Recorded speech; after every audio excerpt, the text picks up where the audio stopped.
श्रीमन्नारायण नारायण हरि हरि ओम।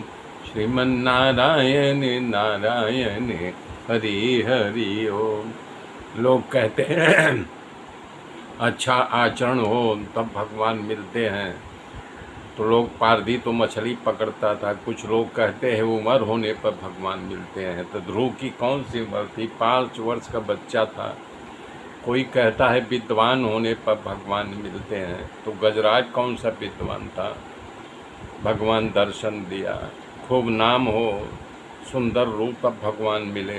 तो कुब्जा कौन से रूपाली थे? उसका नाम था धनवंती। सुदामा कौन से धनवान थे? भगवान प्रेम के भूखे हैं, भाव के भूखे हो, प्रिय हो, भाव हो, उसी को भगवान मिलते हैं।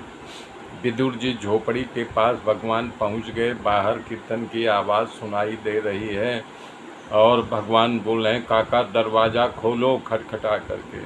पर अंदर कौन सुने, वो तो कीर्तन में मस्त है। फिर जो है दरवाज़ा खटखटाया। काका आप जिसका नहीं कि कीर्तन कर रहे हो वही मैं बाहर खड़ा हूँ। जब विदुर सुने तब दरवाज़ा खुले न। भगवान आवाज़ दे रहे हैं, जवाब नहीं मिल रहा है। भगवान गरम रेती में खड़े, पैर जल रहा है।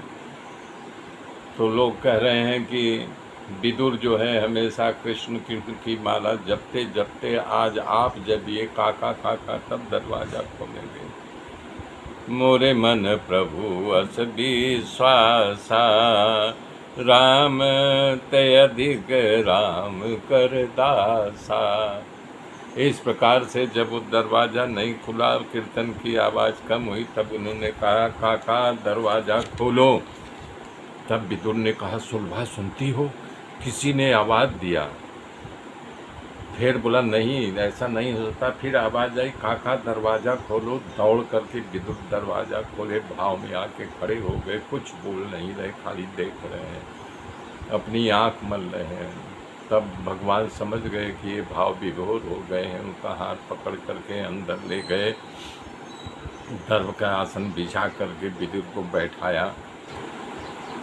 तो उनके भगवान ने पूछा काका कैसे हो? बोले सब आपकी कृपा है। कृपा का मतलब सब छूट गया है।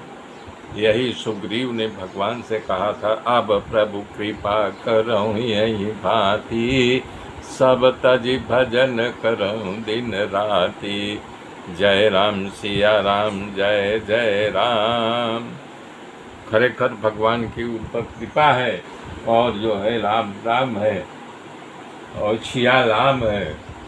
भगवान सुलभा और विदुर बात कर रहे हैं। बात करते करते भगवान कर रहे हैं काका मुझे बहुत जोर भूख लगी है, कुछ खाने के दो। तो उन्होंने कहा कि तुम वहाँ पर दुर्योधन के यहाँ भोजन नहीं करके आए? बोले नहीं काका मैं दुर्योधन के यहाँ भोजन बिना किए निकल आया हूँ। बोले बताओ वहाँ इतने दिनों से पाक शास्त्री काम कर रहे हैं और आप बिना भोजन किए निकल आए? तो बोले काका आप उसके घर पर क्यों नहीं खाते हो? आप खाते हो? बोले नहीं। बोले क्यों नहीं खाते हो? बोले बुद्धि बिगड़ने का डर है। बोला यही चिंता हमको भी सवाल रही है। तब बोले कुछ खाने को दो। तब विदुर जी ना कर रहे थे। भगवान दौड़ करके चूल्हे पे गए, उसमें साग पका हुआ था, बथुए का उठा करके एक मुट्ठी मुंह में डाल लिए। सुलभा हक्का बक्का हो के देख रही। बोले अरे रे रे गरीबों की कस्तूरी है, तुमको पचेगा नहीं। भगवान इस प्रकार से उनका नहीं कि वार्ता चल रहा है। तो मैत्री महाराज जी मुलाकात विदुर जी से कहा कब हुई थी, इनसे दोनों के बीच में क्या संवाद हुआ था? हमारे पूर्वज विदुर जी छोड़कर